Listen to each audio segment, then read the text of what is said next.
This is Calabash TV, and we're happy to welcome to our studio Kelly Fontenelle, a very good friend of ours.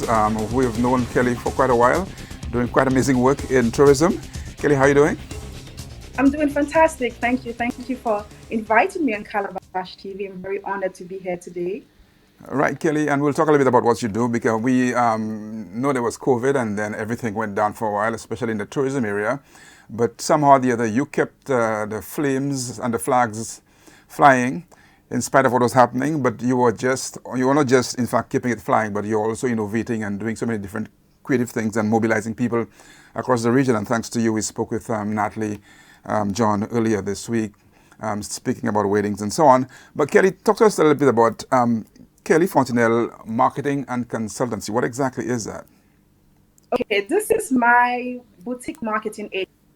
I represent a couple of hotels in St. Lucia, like the Calabash Resort and Spa and the Bay Gardens Beach Resort. And I just got the Fontenelle contract a couple of weeks ago. So I do sales and marketing for those resorts in St. Lucia currently.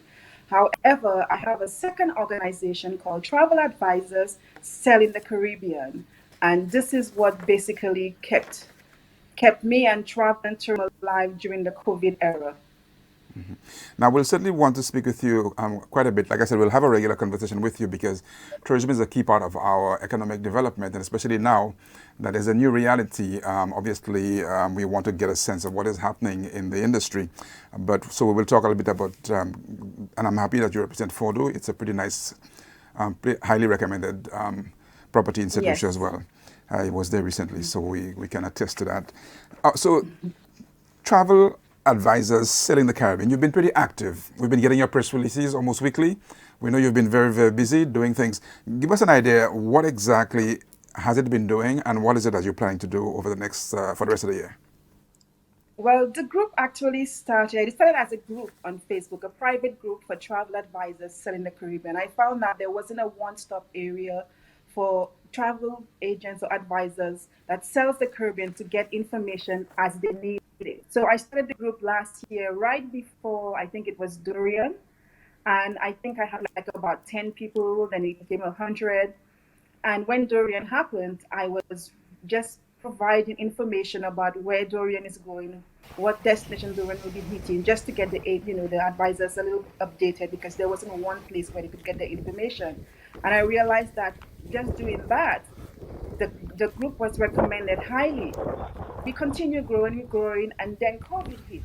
And COVID hits, and everything started just falling down in March. And I started posting information there for the travel advisors to see what destinations are closed, which ones are open, what's going on, what hotels. So this became a really big resource for the travel advisors. And eventually, we had almost 7,000 travel advisors who depended on my information every single day. I mean, some travel advisors said they would come to this group before they even start the day just to see what was going on because I was able to provide accurate information about all the destinations because there wasn't one place for them to get everything that they needed for every destination.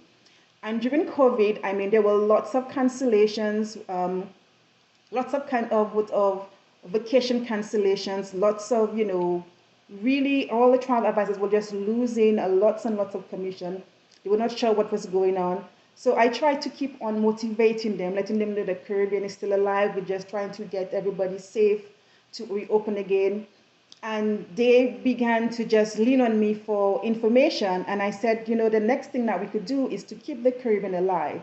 So we started creating events. We had a wellness webinar, we had a dive webinar, we had a romance webinar. We started creating little tips every single day, motivational tips, reason to sell a Caribbean.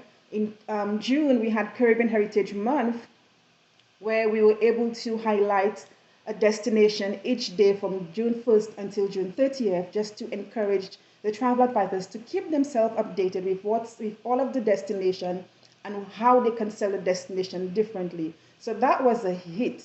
I remember one of the advisors, our first destination was Anguilla. And I posted images, posted info about Anguilla, and then she shared that. And in 20 minutes, she was able to get 4 leads, one sale for 2021 and 4 leads. And then everybody else was saying how this is amazing. I learned so much more about the Caribbean. I didn't know all about, I only knew a few destinations. So I realized that they really needed content.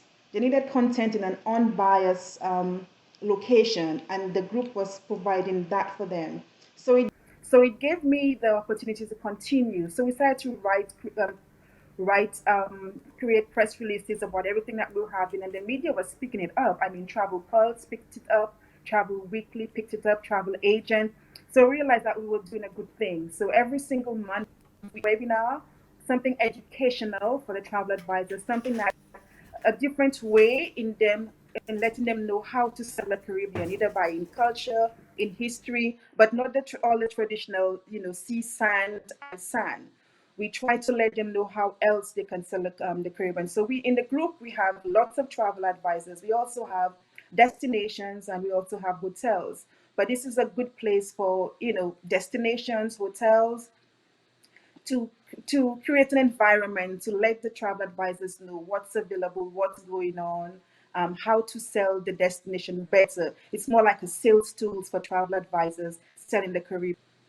And what I noticed too is that you've been trying to pick the unique points of each island, because the islands get the individual attention. You've been looking for exotic locations that people can, new locations some of us may not know about. Correct, and that is the good thing about it. Which everybody knows the Caribbean has sand, sea, and sand. So we try to say that what, maybe you could look for new markets and maybe sell culinary tourism. Maybe you could sell wellness. Maybe the little things that they wouldn't normally see the Caribbean for. Maybe you could sell dive and look at Sabre. Have you thought about going to dive in Sabre? Just different ways that they could sell the destination. So when we will open again, like we opening, all of us are opening now, they could look for more unique ways to sell and not just go and relax, but go and learn, learn about the different communities, learn how the destinations came about, pushing tourism, just to sell it in a different way. And you have something exciting coming up. You've Yes. listed some of the stuff. There's something called the 12 Days of Caribbean Cooking Festival. That sounds like fun.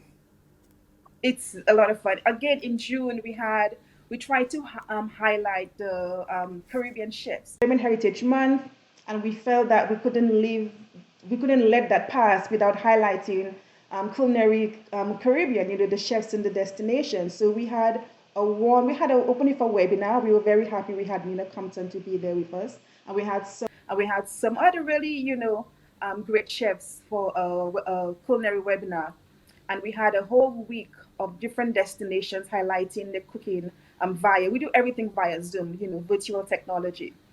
And that was such a hit. Some of the chefs came back to say they wanted to continue working with us, and we figured that this year will be a different Christmas. Not everybody can go home and spend the holidays with the family. From the I have been seeing on in all the travel trade, it's going to be a very different Christmas. Small gatherings, not much large gatherings like we used to. So we figured, what? How about doing the 12 days of a Caribbean cooking festival? So we start at the end of November, November 30th, right after Thanksgiving in the US. And every single day we'll be highlighting two chefs from two different destinations. So far I think we have 18 destinations participating.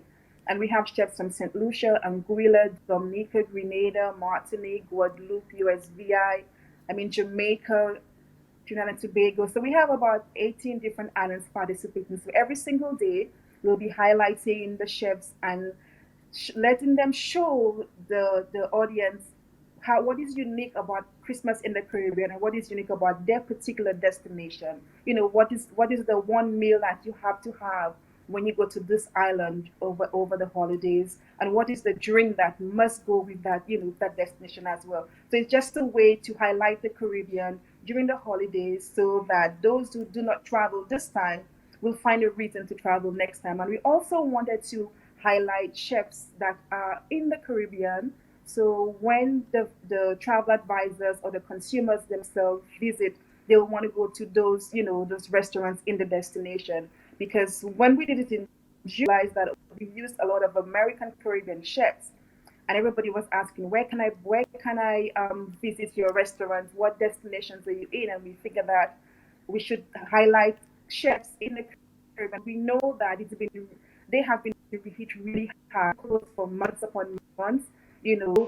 visitors coming into the restaurant. This is a way to give them some type of promotion in the US so the travel advisors can know, like, even though you go in and stay at an all-inclusive hotel or small resort, you should go out and eat at, for St. Lucia, we have Orlando's restaurant participating and also the Ital Lady. And I'm very excited about that because we've never had a vegan chef on our events, and vegan is becoming a really big culinary way to eat, and vegan and plant-based food.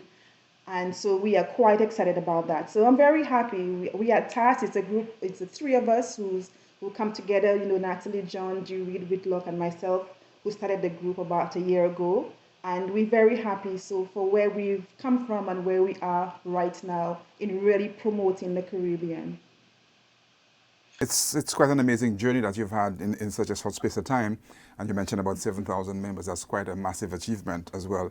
And there's a lot of work that you put in. I wonder where you get the time sometimes to get a lot amount of work done.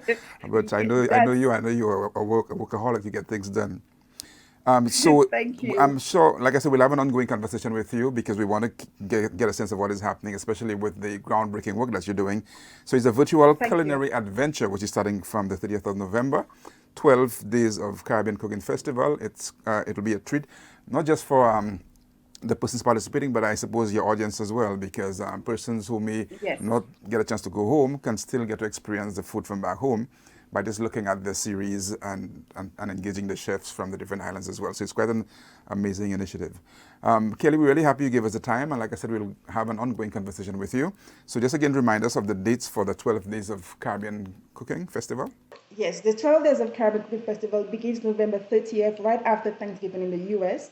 And we figured that was a good time where people are still thinking about food and family. So it's November 30th to December 11th. And every day we'll have between 2 and 3 chefs from different destinations showing us, what's unique about the cooking around Christmas time in their destinations. All right, Kelly, again, congratulations on forming the Travel Advisors Selling the Caribbean initiative. As we can tell, it's quite appropriate for the current times that we're in, and I guess persons in the industry will be looking forward getting information from you on how things are shaping up in the Caribbean. Good luck with that, and we'll have a continuing conversation on your activities in tourism and hospitality. Thank you so much, Brad. I'm looking forward to it, definitely. And thank you for having me on the show. All right, stay safe. Thank you. Bye.